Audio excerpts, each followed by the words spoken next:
네, 오늘 우리는 출애굽기의 한 부분을 함께 나누게 되는데요.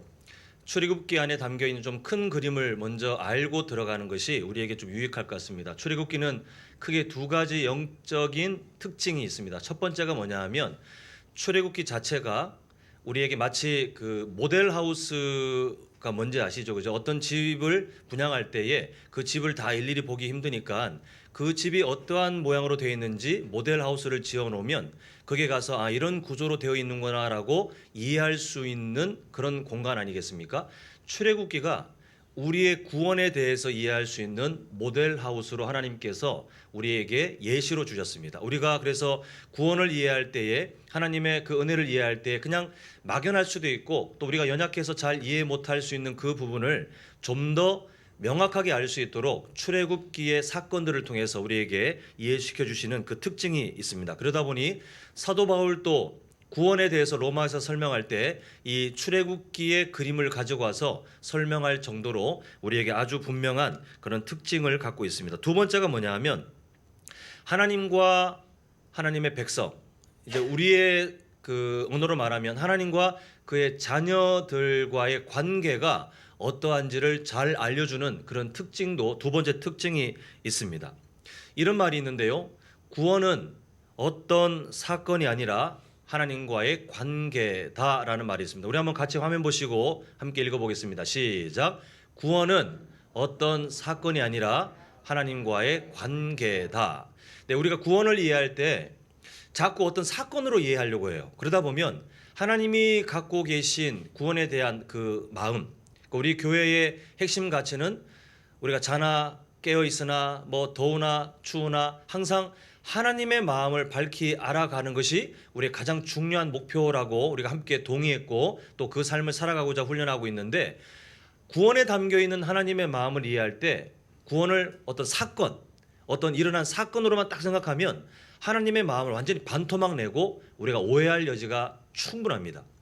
그래서 구원은 사건이 아니라 하나님과 우리의 그 관계에 대한 설명, 그 관계에 대해서 우리가 이해할 때 구원에 대한 바른 이해가 되는데요. 그래서 우리는 구원하면 천국 갔다, 아니면 뭐 어떻게 됐다, 그 됐다의 문제보다 하나님과 우리 사이의 관계가 어떻게 되었는가로 바르게 이해하는 것이 좋은데, 그 관계를 잘 설명하는 것이 바로 출애굽기 안에 담겨 있는 내용들입니다. 그래서 출애굽기를 예로 들자면 이스라엘 백성들이 구원받았다라는 말은 사건으로 이해하면 애굽에서 나와서 어딘가로 가네? 이렇게 사건으로 보고 끝나는데, 금방 말씀드린 것처럼 관계로 보면 이스라엘 백성들이 노예로 살고 있던 바로라는 애굽의 통치자와의 관계 안에 노예로 살고 있던 그 관계가 이제는 바뀌어서 만군의 여호와 그분을 왕으로 삼고 그 하나님의 백성으로 관계가 새롭게 정립되어 가는 것, 그 안에서 그 관계를 누리는 것이 구원이구나, 우리가 출애굽기를 통해서 한번 보게 된다는 것입니다. 오늘 우리는 이 출애굽기의 특징들을 갖고 오늘 본문을 보겠는데요. 오늘 본문은 출애굽기의 후반부에 있습니다. 출애굽기는 딱 반으로 나눌 수 있는데, 분량의 반이 아니라 내용을 딱 반으로 나눌 수 있는데, 그 가운데 분기점이 어디냐 하면 바로 시내산 언약입니다. 하나님께서 이스라엘 백성들을 구원하신 다음에 시내산에서 언약을 맺는 그 시점으로 전반부는 왜 이스라엘 백성들이 그렇게 고난 가운데 던져졌는가, 그리고 하나님은 어떻게 이들을 구원하셨는가를 보게 되고, 이제 시내산 언약을 중심으로 후반부는 하나님께서 이스라엘 백성들과 언약을 맺은 다음에 무엇을 명령하시고 무엇을 요구하고 계시는가, 그 하나님의 마음을 이게 보게 되는데요. 오늘 우리가 보는 본문은 그 후반부, 하나님께서 언약 맺은 그의 백성들에게 무엇을 지금 요구하고 계시는가를 통해서 우리를 향하신 하나님의 마음을 좀 함께 들여다보고자 합니다. 그래서 오늘 말씀 끝날 때까지 절대 잊지 말아야 될 질문 하나가 있는데, 그게 뭐냐면요, 하나님께서 왜 그렇게 하셨는가? 하나님께서 왜 그렇게 하셨는가? 여러 일들을 보겠지만 하나님께서 왜 굳이 그렇게 하셨는가라는 질문을 우리 성도님들이 계속 갖고 오늘 말씀을 보시면 좀 더 하나님의 마음을 밝히 알 것 같습니다. 자, 우리 42절, 43절을 보시면 이제 핵심적인 내용을 제가 잘라놨는데 보면 42절 전까지는 매일 아침 저녁으로 드리는 상번제, 우리에게는 익숙하지 않은 그러나 이스라엘 백성들에게는 명령으로 주어진 매일 드리는 상번제에 대한 명령이 있는데, 이 42절 끝부분과 이어서 43절 초반부까지의 내용을 우리가 주목해야 됩니다. 한번 같이 읽어보겠습니다. 자, 화면 보시고 시작. 내가 거기서 너희와 만나고 내게 말하리라. 내가 거기서 이스라엘 자손을 만나리니, 이렇게 말씀하고 있습니다. 지금 하나님께서 42절과 43절에 동일하게 말하고 있는 거기서는 이스라엘 백성들에게 만들라고 하신 성막, 이름이 많죠. 회막, 이런 이 성막을 통해서 하나님께서 하실 그 일들이 있는데, 이제 여기서 질문이 던져지는 겁니다. 아까 전에 질문 뭐라고 그랬죠? 왜 그렇게 하셨는가? 하나님께서 왜 굳이 그렇게 하셨는가라는 질문을 가지고 한번 이 성막을 봐야 되는데, 이스라엘 백성들이 참 많은 숫자 아닙니까? 그리고 그 선별된 사람들이 아니라 나이도 어린 아이부터 어르신에 이르기까지 천차만별이에요. 우리 성도님들께서 어떤 집단, 그 집단을 이끌고 행사를 해보신 분들이라면 1명, 2명, 3명, 4명 늘어날 때마다 이 어떤 집단을 어떤 일에 그 행사를 가지고 이렇게 인도할 때 인원이 많아질수록 어렵다는 것을 아마 체감하셨을 것입니다. 아마 우리 교회도 이전에 계속 어떤 일들 할 때마다 뭐 한두 명 데리고 뭐 어떤 행사를 하는 거랑 여러분들을 데리고 어떤 행사를 하는 거랑 전혀 다르잖아요. 그 무게가. 근데 이스라엘 백성들은 수백만 명이에요. 그리고 사람들도 다 달라요. 나이도 다 달라요.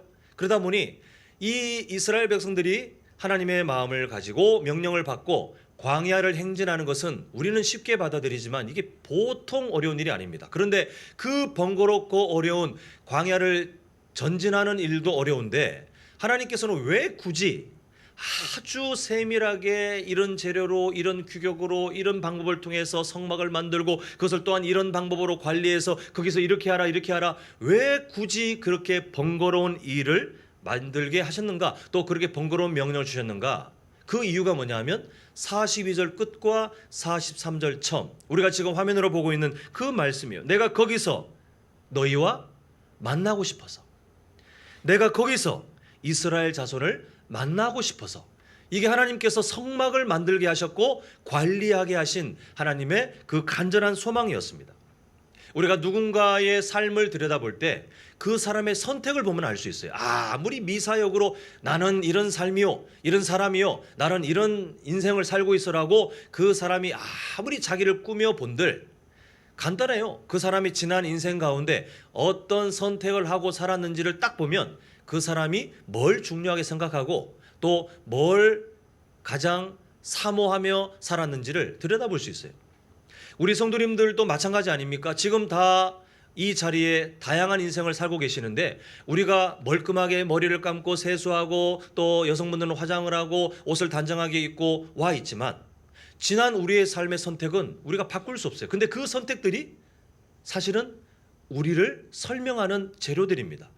하나님도 마찬가지예요. 하나님께서 나는 이런 하나님이다, 이런 하나님이다 라고 말씀하시는 그 내용과 진짜 하나님께서 어떤 선택을 하셨는지를 보면 거짓말쟁인지 아니면 진짜 하나님이 신실하신 분인지를 아는데, 뭐 우리는 이미 알지 않습니까? 하나님은 나는 이러한 하나님이다 와 하나님께서 진짜 역사 가운데 어떻게 선택을 하셨는지를 보면 일치하는데, 그 하나님의 선택을 보면 하나님의 마음을 우리가 알 수 있다는 것이에요.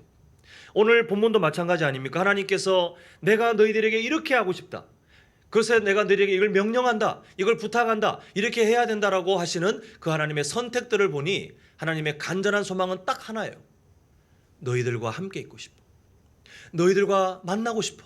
그 성막을 만드신 이유는 또 이 세상의 교회를, 물론 그 시대의 성막과 오늘날 교회의 그 건물과는 의미가 좀 다르긴 합니다만, 하나님께서 이 세상의 교회를 두시고, 그리고 교회의 진짜 의미는 이 모임 아닙니까? 우리 모임을 두신 이유는 우리끼리 즐겁게 복작복작거리며 잘 먹고 잘 살고 우리끼리 배부르고, 그게 아니라 하나님의 간절한 소망이 담겨 있는데 똑같아요. 오늘 화면에 보이는 그 마음이에요.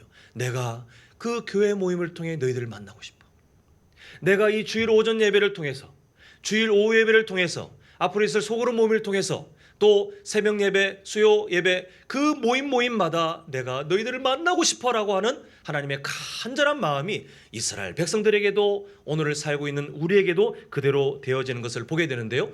그런 마음으로 볼 때 오늘 다른 자리에 있지 않고 함께 가족들이 예배하기 위해 모이신 하나님께서 우리를 만나고자 하시는 그 마음을 알고 이 자리에 오신 우리 성도님들은 참 복된 인생이며 정말 지혜로운 인생이 아닐 수 없습니다. 우리 한번 옆에 계신 분들께 이렇게 칭찬했으면 좋겠습니다. 참 대단하십니다. 한번 서로 칭찬하실까요? 참 대단하십니다. 예, 정말 대단하세요. 예. 어떻게 하나님의 그 마음을 아시고 하나님께서 내가 너희들을 만나고 싶어하는 그 마음을 아시고 이 예배에 함께 계시는 우리 성도님들이 참으로 복된 인생인 줄 믿습니다. 이제 44절은 나중에 보고 45절을 먼저 한번 보겠는데요. 자, 45절 보시면 이렇게 되어 있습니다. 내가 이스라엘 자손 중에 뭐예요? 거하여. 계속해서 하나님 마음은 동일합니다. 거하여 그들의 하나님이 되리니라고 지금 말씀하고 있는데, 그렇다면 하나님께서 그의 백성들과 만나주시고 함께 거하기를 원하시는 그 하나님은 어떤 하나님으로 만나주시고 계시는가를 한번 좀 봐야 된다는 것입니다. 지금 보니까 45절에 본 바와 같이 내가 이스라엘 중에 거하여, 그 다음에 그들의 하나님이에요. 여기서 말하는 그들의 하나님은 우리가 가볍게 여길 것이 아니라 거리를 생각하셔야 되는데 매우 친밀한 거리를 말해요. 우리가 지금 가족들이 만나셨잖아요. 우리 할아버지, 우리 할머니랑 저기 무선 주공 3단지에 비슷한 연령대에 계시는 어르신을 만날 때 거리가 당연히 우리 할아버지, 우리 어머니 아니면 뭐 우리 가족, 이 거리는 거기에 더 가까운 의미가 있지 않습니까?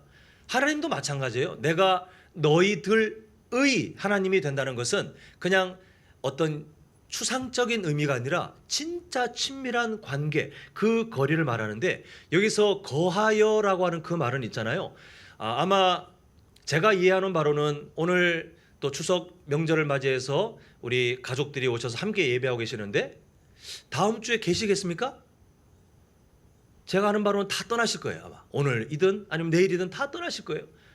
근데 오늘 거하여는 그 의미가 아니에요.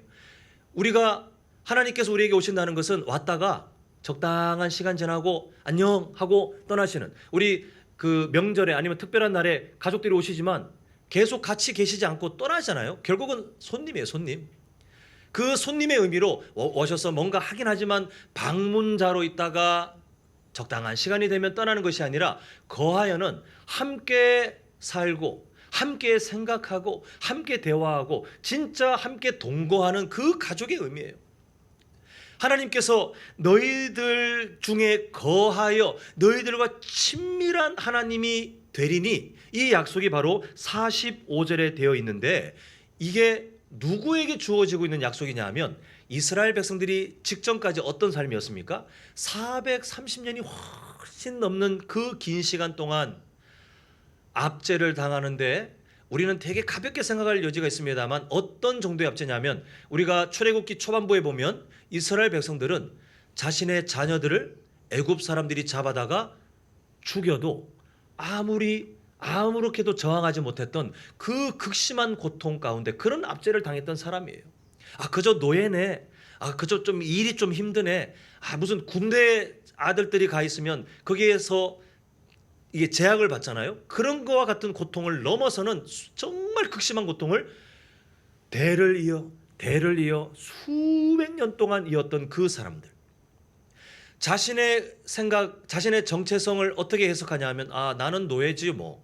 할아버지도 노예였고 아버지도 노예였고 나도 노예고 내 자식도 노예고 내 손주도 노예고, 그냥 이게 당연시 여겨졌던 그들에게 하나님이 주시는 약속이 뭐냐면 이제는 애굽의 바로가 너희들의 지도자가 아니라 내가 너희들의 왕이 되어 너희들 가운데 함께 살아가고, 내가 너희들과 멀리 있는 어떤 막연한 신이 아니라 너희들과 함께 대화하고 너희들과 만나고 너희들에게 나의 마음을 가르치는 너의 친밀한 사랑의 하나님이 되어줄게라고 하나님이 지금 먼저 약속하고 계시는 거예요. 원래 이것을 이스라엘 백성들이 막 갈급해서 하나님 제발 우리를 떠나지 마세요라고 애걸복걸해도 될까 말까인데 하나님께서 먼저 성막에 대해서 또 성전의 여러 규례들을 말씀하신 다음에 내가 너희들에게 이런 명령을 하고 있는 것은 너희들을 만나고 싶어서이며 나는 너희들에게 함께 생활하면서 너희들과 친밀한 하나님으로 동행하는 그런 하나님이 되리라. 이 사랑의 하나님의 약속이 오늘 본문에 녹아 있는 것을 보게 됩니다. 근데 다음 절이 더 대단해요. 46절 우리 한번 같이 46절 한 목소리로 읽겠습니다. 시작.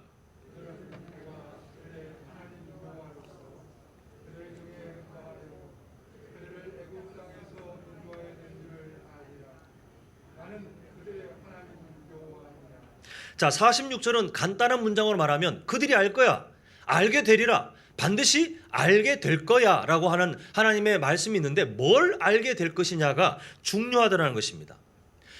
애굽에서 구원받았다, 하나님이 또 뭔가를 하셨다라는 것을 우리는 계속 왜 그렇게 하셨을까, 왜 굳이 그렇게 하셨을까라는 질문을 꼭 갖고 있자고 했잖아요. 자, 한번 화면을 바꿔줘 보시면 제가 미리 답을 만들어 놨는데 제가 질문을 드릴 겁니다. 그러면 제가 어떻습니까? 라고 하면 이 질문을 그대로 답변해 주시면 됩니다. 자, 첫 번째, 하나님께서는 왜 모세라는 지도자를 준비하셨습니까? 자, 시작.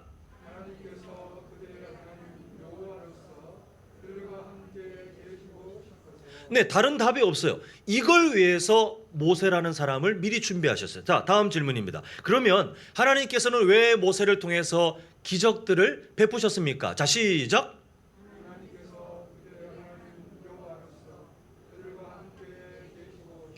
네, 하나님께서 수많은 기적들을 베푸신 이유도 동일해요.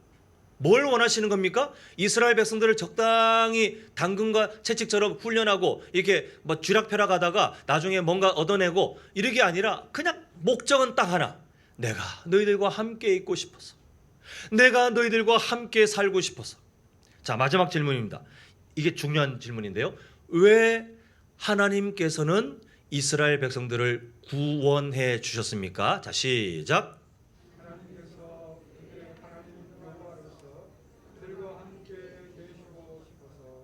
근데 이 마음이 오늘을 살고 있는 우리에게도 하나님이 동일하게 갖고 계시는, 왜냐하면 출애굽기는 아까 초반에 말씀드렸잖아요. 우리의 구원을 이해할 수 있는 아주 중요하고 정확한 하나님이 지어주신 모델하우스이기 때문에 출애굽기에 남아있는 하나님의 마음은 그대로 우리 삶에 적용되는데 마찬가지예요. 오늘 이 마음이, 하나님의 이 마음이 우리 마음에 꼭 새겨져야 됩니다. 자, 그래서 지금 출애굽기는 우리 구원에 대한 영적인 원리가 담겨 있고, 그렇다면 동일한 질문, 왜 하나님께서는 우리를 구원해 주셨는가라는 질문에 대해서 동일한 대답이에요. 하나님께서 우리의 하나님 여호와로서 우리와 어떻게 하고 싶어서 그렇게 하셨다고요? 함께 계시고 싶어서.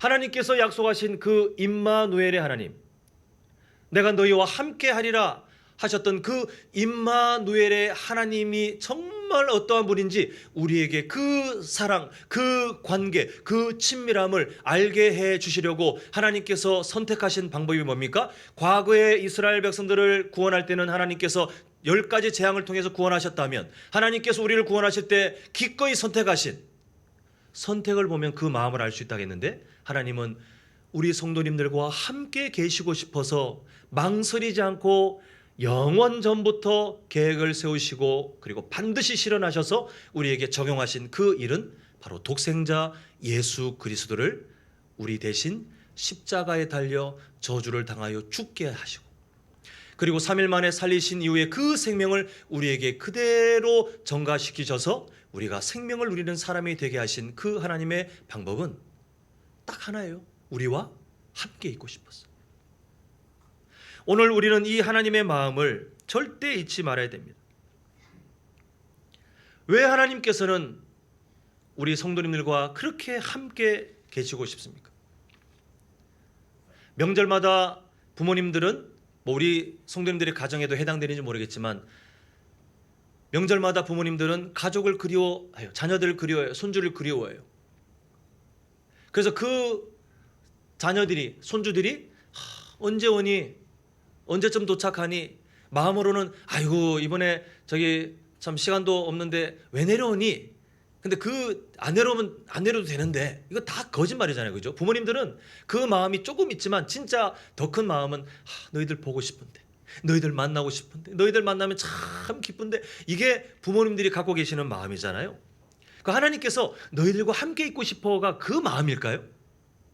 떨어져 있으니까 그냥 같이 있는 게 그리워서, 그냥 같이 어느 자리에 같이 있고 싶어서가 하나님의 마음일까요? 절대 그렇지 않아요. 자, 44절, 우리가 아까 전에 나중에 보겠다고 한 44절 보시면, 내가 그 회막과 제단을 거룩하게 하며 아론과 그의 아들들도 거룩하게 하여 내가 제사장 직분을 행하게 하며, 그 다음에 하나님께서 주시는 마음을 이어서 45절, 46절 말씀하고 있는데, 지금 43절 마지막 부분부터 쭉 시작되는 44절 여기까지 이어지는 마음이 뭐냐 하면, 하나님께서 너희들과 함께 있고 싶어, 너희들과 함께 살 거야 라고 하시는 그 하나님의 마음은 한 가지 조건이 있는데, 그게 뭐냐 하면 거룩한 만남이에요. 그래서 우리를 거룩하게 만드시기 위해서 거룩한 성막을 만들게 하셨고, 거룩한 제사장들을 임명하셨고, 거룩한 성례들을 통해서 이스라엘 백성들을 거룩하게 만들기 위해서 하셨는데, 이걸 좀 더 이해하기 위해서 우리가 베드로전서 1장 15절 16절을 보도록 하겠습니다. 자, 한번 두 절이니까 이어서 같이 읽습니다. 시작. 오직 너희를 부르신 거룩한 이처럼 너희도 모든 행실에 어떤 사람이 되어 거룩한 자가 되라. 기록되었으되 내가 거룩하니 너희도 거룩할지어다 하셨느니라. 이렇게 말씀하고 있습니다. 하나님께서 갖고 계시는 우리에게 갖는 간절한 소망, 내가 거룩하니, 그 다음에 뭐라고 하세요? 너희도 거룩하라. 이게 하나님께서 우리에게 갖고 계시는 거룩함인데, 거룩을 자꾸 감정으로 이해하는 분들이 있어요. 감정, 어떤 느낌.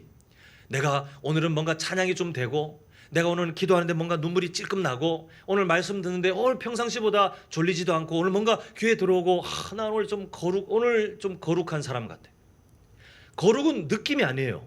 거룩은 감정이 아니에요. 그래서 거룩의 의미를 조금만 우리가 가까이 가도록 바꿔보면, 이 거룩을 건강, 영적인 건강으로 바꾸면 좀 더 이해가 됩니다. 하나님께서 우리에게 거룩하라 하시는 이유는, 거룩의 반대는 하나님과 우리 사이에 맺어진 그 경건한 영적 건강이 무너지는 것이 거룩의 반대말인데, 하나님께서 거룩하라는 말을 이 베드로전서 1장 15절 16절을 제가 한번 단어를 바꿔봤는데요, 좀 약간 길어지지만 한번 같이 읽어보겠습니다.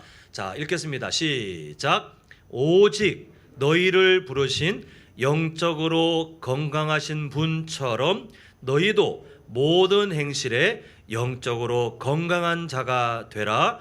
기록되었으되 내가 영적으로 건강하니 너희도 영적으로 건강할지어다 하셨느니라 라고 말씀하신 것과 아주 가깝습니다.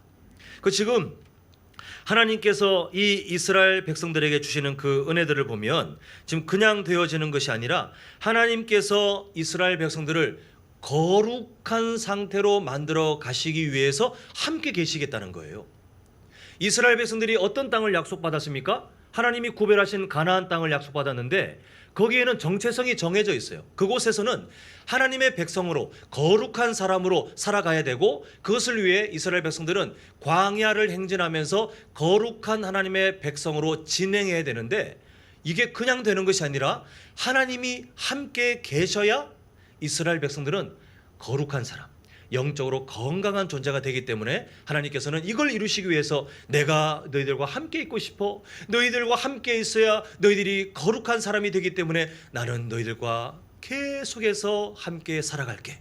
하나님은 우리에게 유익을 주시기 위해서 이 거룩의 약속을 주신 것을 보게 됩니다. 자, 다시 한번 출애굽한 이스라엘 백성들의 삶을 한번 생각해 봤으면 좋겠습니다. 이제 더 이상 노예도 아니에요. 벽돌을 구울 일도 없고, 더 이상은 자녀를 빼앗겨서 생명을 잃어나가도 어떻게 할 수 없는 그 무기력도 이제 없어요. 더 이상 어떤 위험도 없습니다. 그저 구원해 주신 하나님과의 친밀한 관계 가운데 제사장 나라로, 거룩한 나라로 하나님 앞에서 그 사명을 가지고 하루하루 진행하면 되는 것입니다. 근데 하나님께서 이미 알고 계세요. 이거를 이스라엘 백성들은 절대로 감당할 수 없어요. 이스라엘 백성들은 지난 구약 성경의 내용들을 보면 다 드러나지 않았습니까? 연약하기 짝이 없어요. 하나님께서 아무리 약속을 주셔도, 하나님께서 아무리 말씀을 주셔도, 하나님께서 아무리 기적을 베푸셔도 이스라엘 백성들은 연약하기 짝이 없는 존재예요.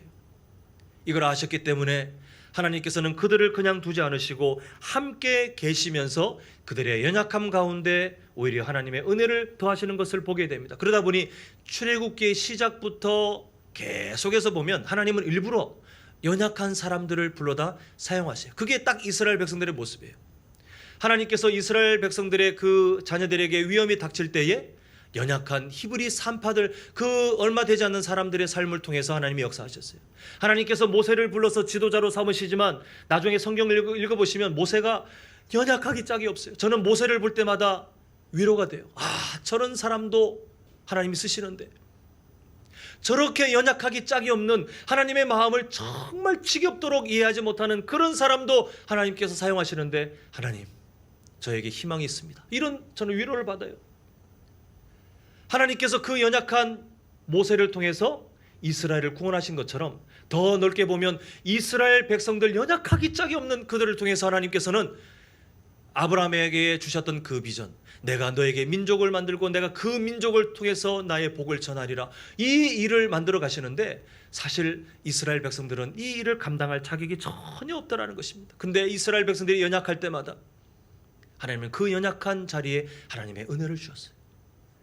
그들이 부족할 때마다 하나님께서는 그들을 버리거나 포기하지 않으시고 하나님께서는 그들을 다시 한번 만나시고 하나님의 약속을 다시 한번 재확인시키시면서 그 연약한 가운데 하나님의 은혜를 깨닫게 하시는 것을 보게 됩니다.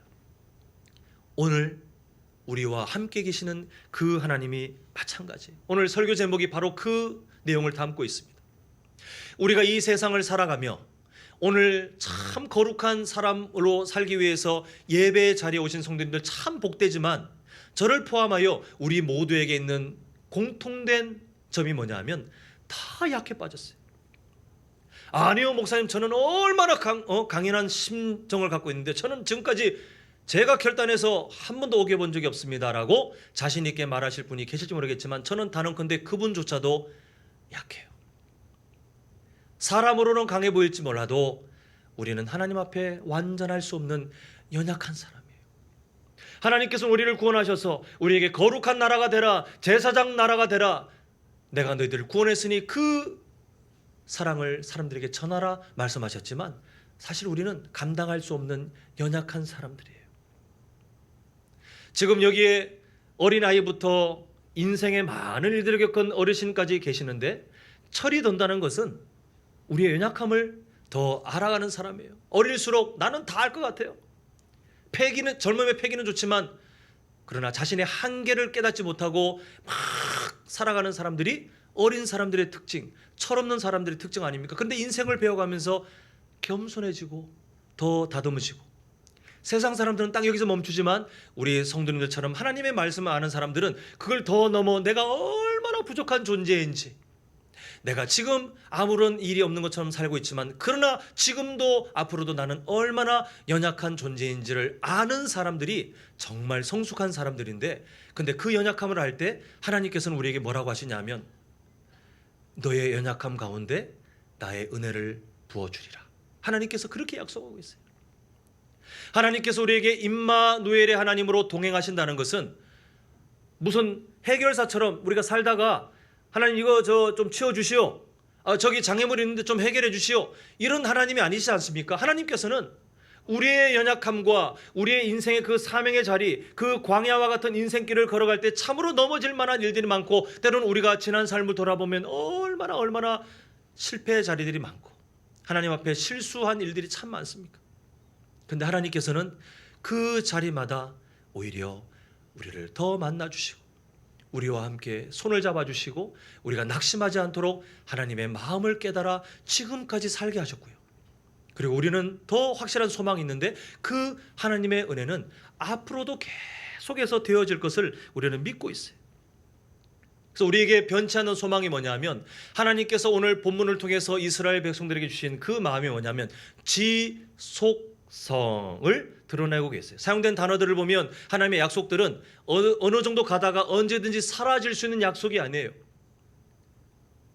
언제든지 이스라엘 백성들은 함께 계시는 하나님 앞에 울 수 있고, 언제든지 이스라엘 백성들은 하나님께서 함께 계시는 그 자리에서 다시 자신들의 연약함을 용서받고 하나님의 소망을 누릴 수 있는 지속성이 있어요.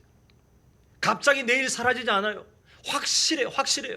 그런데 오늘 하나님께서는 우리에게도 동일한 약속을 주시기를, 그 은혜의 하나님께서는 우리 성도님들의 앞으로의 남은 인생에도 지속성, 내가 너희들의 연약함 가운데 나의 은혜를 부어주리라, 내가 연약한 너희들과 함께 동행하리라, 내가 너희들을 거룩한 사람으로 만들어 가리라라고 약속하시며 임마누엘의 하나님의 사랑의 약속을 주시는 그 시간은 영원해요. 그 지속성을 우리에게 말씀하시면서 절대로 낙심하지 않기를, 우리가 절대로 넘어지지 않기를 하나님께서는 우리에게 말씀하고 계십니다. 그러므로 우리에게 있는 연약함들, 때로는 우리가 사람들에게 말하지 못할 인생의 어떤 사건들일 수도 있고, 우리에게 여전히 늘어나고 있는 약점일 수도 있고, 나의 열등감일 수도 있고, 나의 몸의 연약함일 수도 있고, 내가 지금 세상에서 받고 있는 어떤 상처일 수도 있지만, 우리가 갖고 있는 그 연약함은 저주가 아니라 사실은 하나님의 더 크신 은혜가 시작되는 기적의 출발점이 되고, 하나님께서 우리와 함께 계심을 확인할 수 있는 축복의 자리가 되는 줄 믿습니다. 세상 사람들은 자신의 연약함에 갇혀서, 그 연약함에 갇혀서 그냥 그게 내 인생의 발목을 잡는 것 같고 내 인생의 저주인 것 같지만, 그러나 우리는 시각이 달라요. 우리에게 여전히 있는 그 연약함은 앞으로 살아가며 전혀 사라지지 않는다 할지라도, 그러나 그 연약함의 자리는 하나님의 기적을 맛볼 수 있는 하나님의 은혜의 약속의 자리이고, 또 하나님의 복이 시작되는 놀라운 자리인 줄 믿습니다. 이제 말씀을 맺고자 합니다. 이런 말이 있는데요, 자, 화면을 보시면 믿음의 길은 끝난 후에 보상을 받는 것이 아니라, 자, 읽습니다. 걷는 중에부터 시작. 걷는 중에 누리는 하나님의 은혜로 충분한 보상이 됩니다. 아멘이신가요? 자, 이게 왜 중요하냐면, 많은 분들이 상급에 대한 잘못된 철학을 갖고 계세요. 그냥 이 세상은 고통, 그냥 막 이를 갈고 막 버티다가, 그래 천국 가면 괜찮겠지, 어느 정도는 맞는데 하나님이 그렇게 메말라 계시는 분이십니까? 우리가 인생을 살아가는데 진짜 이 세상의 온갖 고통 다 겪게 하시면서 하나님께서 너 참는 거 내가 보고 나중에 천국에서 내가 갚아주게, 이렇게 하나님께서 우리를 진짜 지독하게 막 쥐어짜듯이 그렇게 하시다가 나중에 천국 가서 자 천국이야, 그런 하나님이 아니시더라는 거예요.